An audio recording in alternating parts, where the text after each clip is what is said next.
unthinkable has happened, and the entire world is struggling to process it.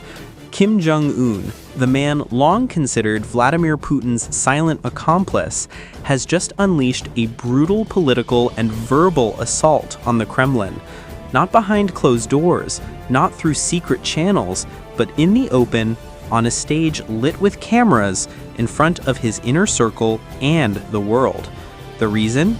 The staggering annihilation of nearly 400,000 troops in a campaign so catastrophic that even hardened dictators are starting to realize Putin's strategy is nothing more than state-sanctioned mass suicide. What you're about to witness is not an alliance unraveling, it's the total implosion of a predator-prey relationship, where the prey has finally realized it was being fed to the wolves all along. Kim Jong-un is furious, humiliated, and for the first time in his career, openly defiant against Moscow. And the details behind his sudden rage make this one of the most dangerous geopolitical ruptures in decades. August 2025. Moscow announces with fake pride that Russian and Allied forces had successfully pushed into contested territories along Ukraine's fortified northern front. But beneath the bluster was a reality Putin couldn't hide. The so-called offensive had become one of the bloodiest disasters in modern history. Entire battalions were chewed up in weeks, reserves shredded, and casualty lists grew so long that even Russian state TV struggled to spin them. What no one outside of intelligence circles knew at the time was that nearly 80,000 of those losses weren't even Russian. They were North Korean soldiers sent under the pretense of joint cooperation. For Kim, this wasn't just betrayal. This was the equivalent of having his military carved up and sold to Moscow for scraps of outdated technology and empty promises of food shipments. And it didn't stop there. Satellite images revealed something darker. Russian commanders had intentionally positioned North Korean divisions in the deadliest kill zones, using them as expendable shields while Russian units pulled back to safer lines. The message was clear. North Korean blood would be spilled first, Russian blood last. By early September, reports filtered back into Pyongyang. Families whispered about missing sons, intercepted calls painted pictures of slaughter, and defectors smuggled evidence across the border showing endless convoys of flag-draped coffins. For a regime built on illusions of invincibility, the truth was intolerable. Kim convened an emergency meeting with his top generals, expecting reassurance. What he got instead was a wall of silence, broken only by the blunt acknowledgement that nearly half of his most elite divisions had been erased in under a year. The numbers were staggering. 400,000 total coalition troops lost in Putin's endless offensives, and at least 80,000 of those were Kim's own men, his pride, his personal guarantee of regime security, now vaporized in Ukrainian mud. The outburst that followed wasn't just anger, it was volcanic fury. Leaked audio from the session paints the picture of a dictator in meltdown, pounding the table, screaming accusations at Moscow, and demanding answers no one dared provide. "Our soldiers have turned into his dogs," Kim allegedly roared. "He sends them to die while he drinks champagne in his bunker." For a man who had once idolized Putin as a model of ruthless strength, this was a shattering realization. The Russian president wasn't an ally, he was a butcher, and Kim was his butchered fool. But Kim's rage didn't stop in the war room. Days later, in a carefully staged but emotionally raw speech, he turned his fury into a performance for the cameras. Standing in front of rows of grieving mothers, behind him a mountain of coffins draped in red and blue flags, Kim did something he'd never dared before. He named and shamed Vladimir Putin directly. Our soldiers were not honored allies. They were pawns, fed into the fire for another nation's war. This betrayal will not be forgotten. State TV broadcast the footage nationwide, and within hours, international outlets were replaying it in a loop. The spectacle of North Korea's supreme leader openly condemning Moscow sent shockwaves across the globe. This wasn't a private quarrel anymore. This was rupture, rebellion, and the start of a dangerous new chapter. Behind closed doors, Kim's retaliation was even harsher. He ordered the immediate suspension of further troop deployments, the freezing of joint exercises with Russian advisors, and the recall of surviving officers from the Ukrainian front. Intelligence intercepts suggested that some of these returning units brought with them harrowing stories. Officers describing how Russian generals laughed about using Koreans to soften the lines, soldiers abandoned without ammunition, and entire brigades sacrificed to cover Russian retreats. Every story sharpened Kim's hatred. Every returning survivor fueled his rage. But here's where the story turns even darker. Instead of cutting ties completely, Putin doubled down.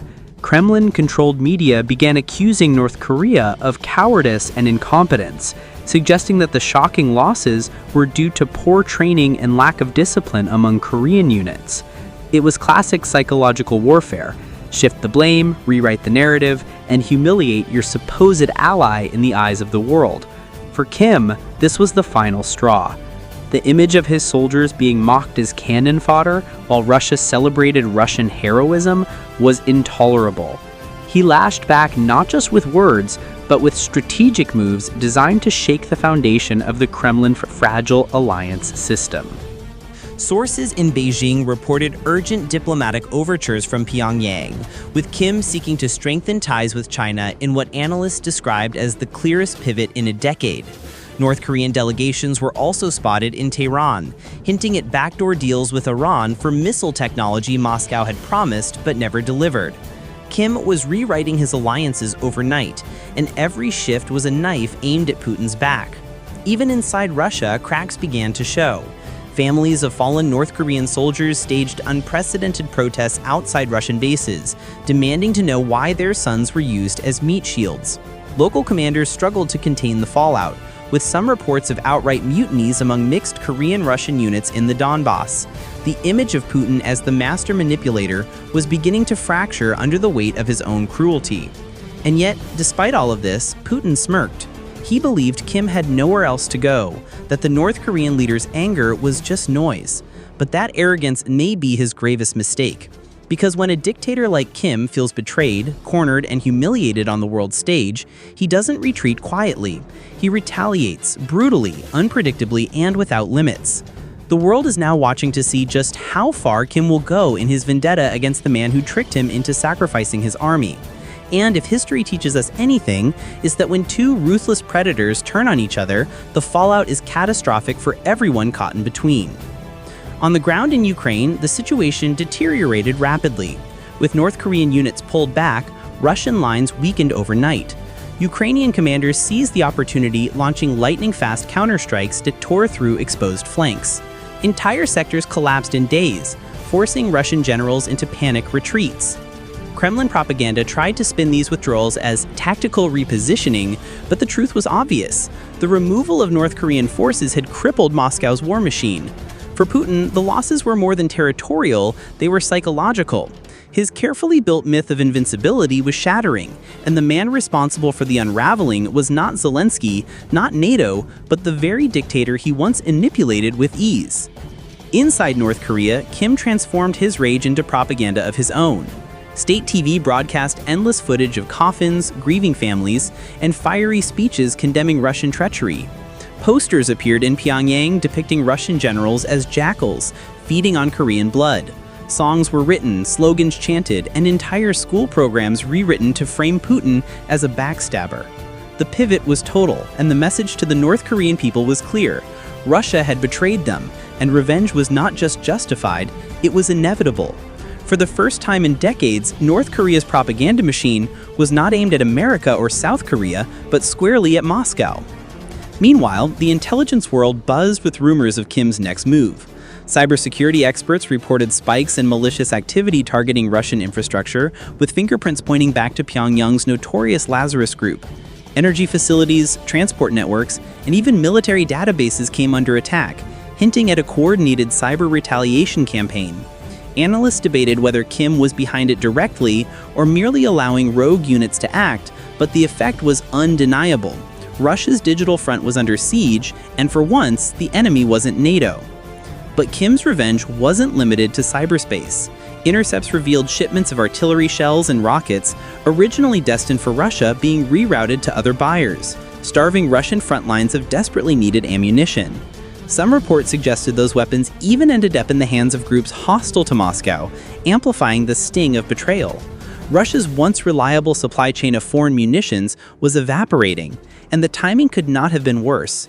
Ukrainian offensives were gaining momentum, Russian casualties were mounting, and now the Kremlin faced the added humiliation of watching its supposed ally arm others instead. Diplomats scrambled to contain the fallout, but Kim pushed harder. Leaks from closed-door meetings indicated that Pyongyang had begun demanding reparations from Moscow for the dead, an unheard-of act of defiance from a regime that had once groveled for Russian support. Blood debt must be paid, Kim reportedly told his generals. His tone was non-negotiable, his demands not empty threats.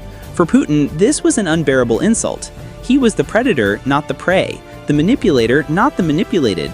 And yet here was Kim Jong-un, the man once considered a junior partner, standing over the graves of his soldiers and turning their deaths into weapons aimed at the Kremlin. Ukrainian officials, watching from afar, could hardly believe their luck. Every day that passed saw Russian-North Korean relations unravel further, and every rift created new opportunities on the battlefield. "Let them devour each other," one Ukrainian commander quipped. "It saves us the bullets." But Western intelligence was less amused. The collapse of one authoritarian alliance might look like a gift, but it carried risks that no one could fully predict. A humiliated Kim was unpredictable. An enraged Putin was dangerous. Together, their feud could spill into something far more explosive than the trenches of Ukraine. The Kremlin, desperate to regain control of the narrative, unleashed its media apparatus in full force. Russian talk shows began portraying North Korea as ungrateful and disloyal, a nation that owed its very survival to Moscow's protection. State propagandists mocked Kim's speeches as childish tantrums, claiming Pyongyang had no right to complain when Russia had supposedly trained and armed their troops. But this campaign backfired spectacularly.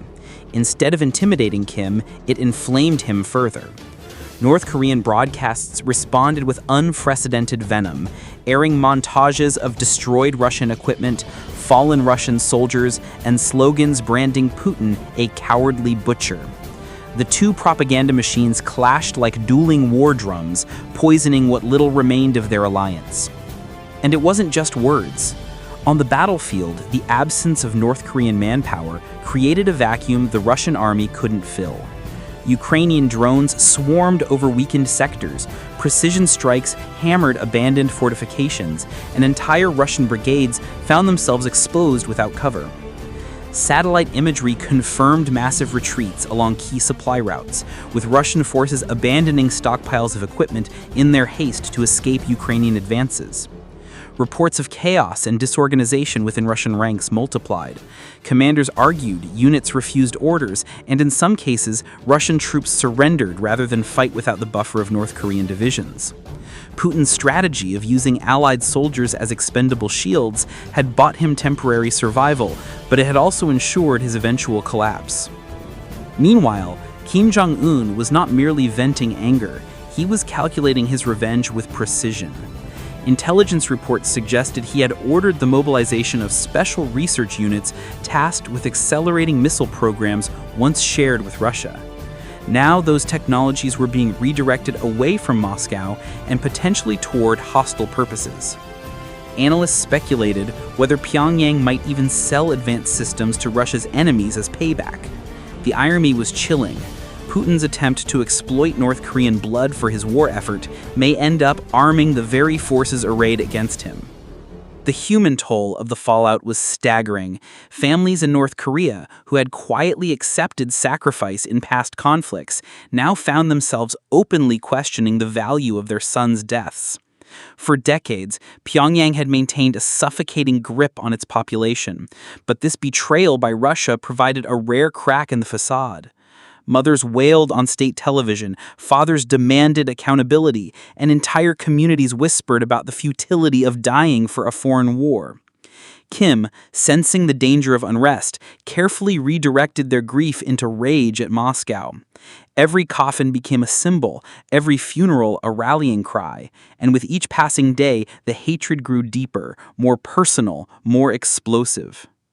In Moscow, advisors scrambled to calm Putin, warning that an open break with Pyongyang could destabilize Russia's already fragile international support. But Putin's pride was a weapon sharper than reason. He reportedly told his generals, "Kim is a dog who bites the hand that feeds him. He will crawl back." That arrogance blinded him to the reality unfolding before his eyes. Kim wasn't crawling. He was standing taller than ever, leveraging the deaths of his soldiers into a political firestorm that was burning Russia's credibility to ashes. Western intelligence agencies, tracking every signal and intercept, began to notice an unsettling trend. North Korea wasn't just retreating, it was rearming. Shipments of fuel and ammunition once earmarked for Russia were now being stockpiled at home. Cyber probes into Russian networks increased in sophistication, suggesting state-level coordination. And whispers emerged of potential weapons transfers to countries hostile to Moscow's interests. For the first time in years, Pyongyang's energy was not consumed by its rivalry with Seoul or Washington, but by its growing vendetta against the Kremlin. On the Ukrainian front lines, soldiers spoke with a mixture of relief and amazement. They described Russian positions collapsing faster than expected, not because of overwhelming Ukrainian strength, but because the scaffolding of foreign manpower had been ripped away. "The Koreans fought hard, whatever we thought of them," one Ukrainian officer admitted. "Without them, the Russians are naked." The psychological effect on Russian troops was profound. Soldiers who once believed they could rely on Allied reinforcements now realized they were alone, abandoned, and facing a relentless enemy with superior tactics and morale. The numbers told the story brutally. Nearly 400,000 casualties in Putin's doomed offensives. Of those, 80,000 were North Korean, wiped out in killing fields where they were deliberately placed as the first line of fire. These weren't just statistics, they were the raw materials of Kim's fury. Each life lost was a nail in the coffin of Moscow's credibility. Each battalion erased, a reminder of betrayal. The scale of the slaughter was so catastrophic that even Russia's allies in Asia began quietly distancing themselves, wary of being dragged into the same deadly cycle. By late autumn, the strain on Russia's war effort was undeniable. Ammunition shortages reached critical levels, morale collapsed, and desertions surged. Putin's generals pleaded for reinforcements, but with Kim pulling his forces and supplies, the Kremlin found itself cornered. In desperation, Russia resorted to mobilizing older reserves and hastily training inexperienced conscripts, a move that only deepened the chaos on the battlefield. The professional core of the Russian army was bleeding out, and without foreign muscle to prop it up, the illusion of strength was unraveling. And yet the most dangerous consequence wasn't military, it was political. Kim's public denunciation of Putin had shattered the image of a united authoritarian front. Other regimes, once loyal to Moscow, now whispered about betrayal, wondering if they too would be used as expendable pawns. The seeds of mistrust were spreading, and the once feared shadow of Russian influence was shrinking. For decades, Putin had positioned himself as the protector of allies, the bulwark against Western dominance. Now he looked less like a leader and more like a desperate gambler sacrificing his friends to stay at the table.